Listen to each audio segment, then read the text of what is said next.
What is up, guys? Kempo back here. I am here with another sports video. I'm back thinking more talking about what happened last weekend.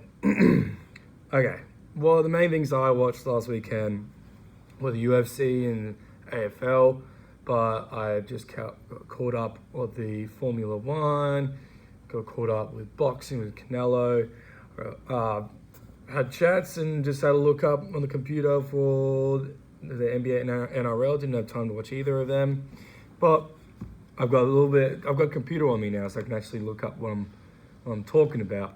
But the main things I really wanted to talk about today was the UFC and a bit of Canelo and the other stuff.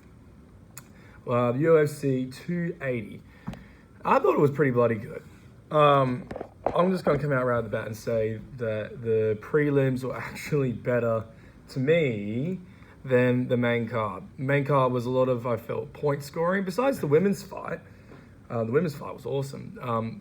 But, excuse me, just have my coffee. Besides the women's fight, that was awesome. I would say the prelims were a lot better. Like, let's go through it. Like, the part I watched from, I didn't see the first couple on the early prelims. I watched from the Braxton Smith versus Parker Porter, and that was a KO in the first round. That was a funny one. It looked like Parker Porter, like, he had really shredded down since his last fight. Big heavyweight boy still, but he was a lot quicker and faster.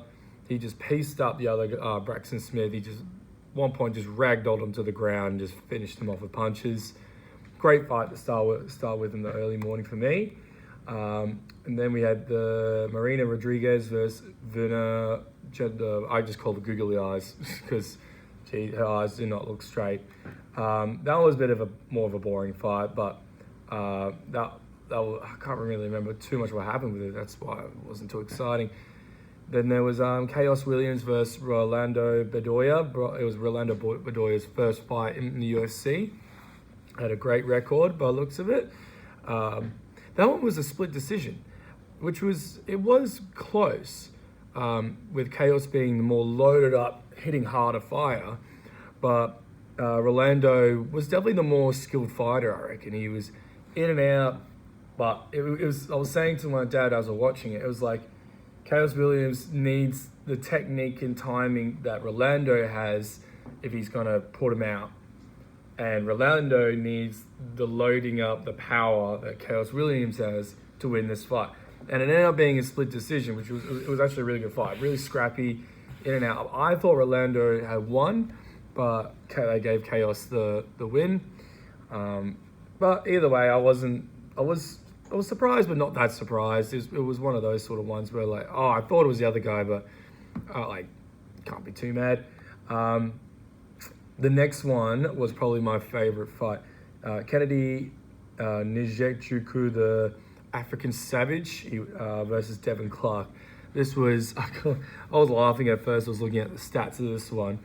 The African Savage is 6'5". I'm 6'4", so 6'5" to me is like, holy Jesus, you're tall. Versus Devin Clark, who was 6 foot. So the guy is 5 inches taller than him. He's a fucking giant compared to Devin Clark. And the way I described this one was like big brother versus little brother. It was like me versus my brother in the pool growing up. I was quicker than him, but as soon as my big brother got a hold of me, it was just, I could probably land a couple of pop shots, but no. As soon as the big brother wants to take control, he takes control. Great fight. It was actually interesting because African Savage was pressuring him to the outside, and Devin Clark actually landed a really sweet punch right on African Savage's chin and wobbled him, and he threw everything in the gas tank to get him out of there. Had African Savage against the fence. He's just hanging away, and eventually African Savage got a handle, grabbed him, flipped it around, and then just had these interesting elbows that were upwards but hitting with the side. But it was against the cage. It was like his signature move in that fight. And he was just banging away. And somehow the first round finishes. And I'm just like, holy shit. I'm looking at my dad like, what the fuck just happened? That was wicked. And then second round comes along. And Devin Clark in the corner had already looked fucking wobbly as shit. And he comes out trying to come for it again. But then that's when the big brother comes in. African Savage just comes in, just starts banging away, gets in the fence, using those elbows. And then Devin Clark tries to go for a takedown, desperate takedown. And African Savage just locked up, grabbed the arm over the top, and just squeezed the side with his giant long limbs. And just squeezed. And it looked like Devin Clark went to tap out. But ref must have seen it, and he just put him out. He was out. So that was awesome. That was probably my favorite fight of the whole card, if I'm being honest.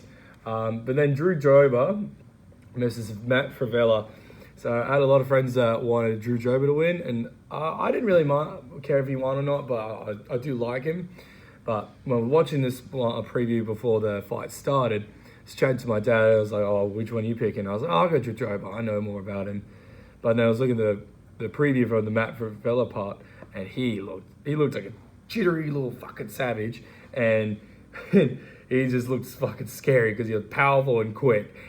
So when it got to the fight, it was actually a bit back and forth. Drew Joba looks like he wanted to pressure him against the fence and just pick, and then eventually get his knockout. And Matt Fravella was just like, jittery little fuck, like, okay, bang. He was like copping a few hits, but then he would hit back. But it was just quick. And eventually, it was going to be whoever hit the other one first square in the chin. And it turned out Matt Fravella did.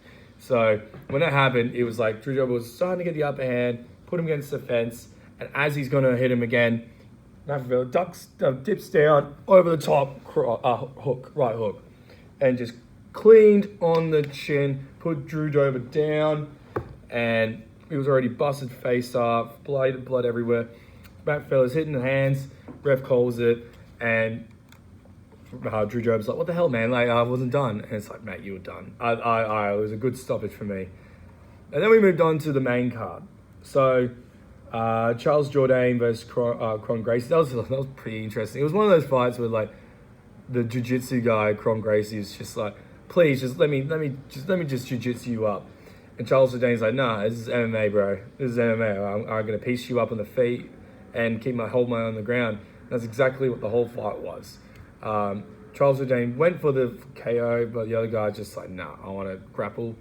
Didn't work out. Charles Jourdain won by decision. And then the next one, this was pretty good. The Movsar Evlov. I heard there was a lot of hype for this guy, and versus Diego Lopez. Diego Lopez was paying $7 just to win because it was his UFC debut.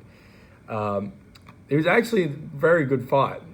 Diego actually hurt Movsar a few times. He run the chin, but eventually Movsar just took control after he weighed through an armbar, weighed through multiple knocks to the chin, and weighed through all that, and then made his way forward. And eventually, it was a decision win, but it wasn't. Yeah, like he had won enough.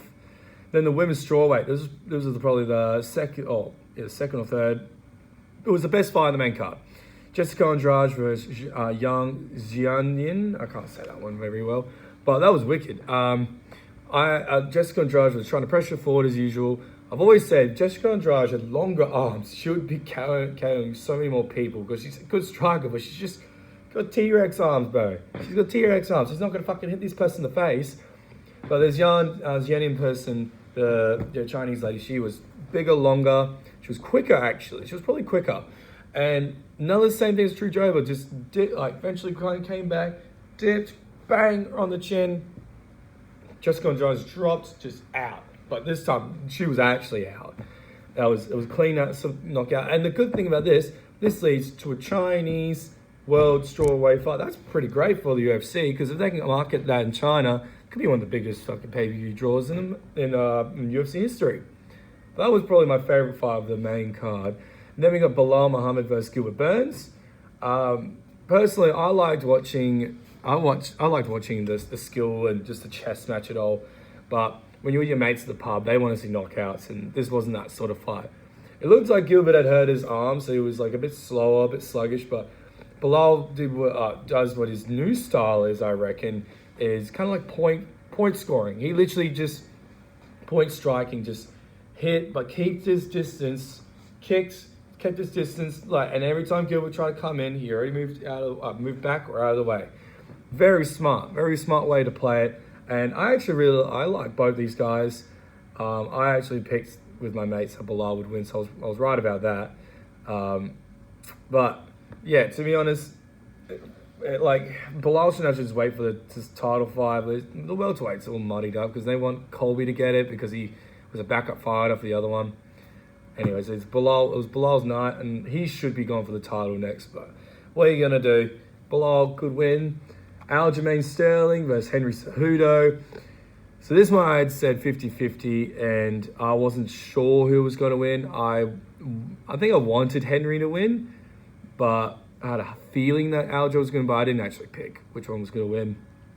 I don't know why people don't like Aljo. Well, I guess it's because of the knee to the head, and everyone thought he was faking, all the cringe behavior afterwards, and all the close decisions he's had, and the wins he's had, but the wins nonetheless. And then Henry Cejudo coming back from 3 years of retirement. Yes, I think that is. And I tell you what, it was a split decision, and it was worth a split decision. I definitely thought it was 3-2 Aljo, but apparently people in the crowd thought Henry had won, which was actually quite interesting.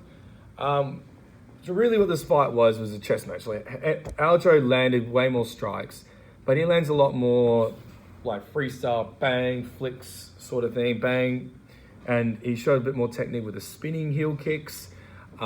He kept up with Henry when it comes to the wrestling department. He did get taken down a couple of times, but he nonetheless kept up. Henry landed a lot of good blitz, got a few takedowns in, but to me, I was like, split decision. I was like, oh, it could go either way. By my scorecard, I had a 3-2 to Aljo, and Aljo had won by decision, split decision. And I tell you what, it was a great card. Not the amazing card. I thought fights of the night were the strawweight fights, and the light heavyweight fight in the prelims. Other those two were the best. Just quick few other things I wanted to quickly chat about. Canelo, I just watched the highlights this morning because it was on at the same time, but I was watching the UFC. I watched all the fight highlights just then. I think everyone knew that Canelo was going to win. But I tell you what, just watching the highlights, it looked like that John Ryder guy held his own in the first 3 to 5 rounds, and then fifth round, Canelo got his first knockdown, and then dominated the next few rounds. So it was like probably Canelo was probably winning the first few rounds, but John Ryder held his own, and then those like middle rounds, Canelo just fucked him up. Got another knockdown, I think it was the 8th round. And then when I looked at the last 2 rounds, it looked like John Ryder actually saw that Canelo was gassing out, went for it, but didn't make it through. But it looked like a unanimous decision for Canelo Alvarez, which we all knew was going to happen. I know he wants Dimitri Bivol next, but that would be pretty good. I would love to see the rematch of that. If Canelo could actually figure out a new strategy to beat Dimitri Bivol, because the last one didn't work. He needs to change it up. But that was very cool to watch. I didn't watch any of the undercard because I didn't really care. NRL, I didn't watch any last weekend, but I have looked at the tables. I looked at the results. Broncos being on top, that's interesting. Broncos, Rabbitohs, Panthers, in the Dolphins, the new team this season. That's pretty interesting. And I'll see what the matches are next week in the next video. NBA, I haven't watched any. I've just talked to a few people about it. All I know is the East and West Conference is on. I didn't see anything interesting when it came to cricket that involved Australia. No, nothing really interesting to me. And then the Formula One, it looks like Max Verstappen is just racing ahead on 26 points. And Sergio Perez is next with 18 points. So it's like, it looks like Max Verstappen is just going to race ahead, no pun intended, throughout this. When it comes to any other sports, I can't think of any more else I was really interested. I've actually been watching the Premier League highlights, and no, Arsenal now is not on top. It is Manchester City, but we all knew that was going to be coming eventually. For that one, I don't really follow it too closely. I just kind of watch the highlights of certain games every now and then. And the big games on, I'll go watch with mates because they're all English. Well, at least half of them are.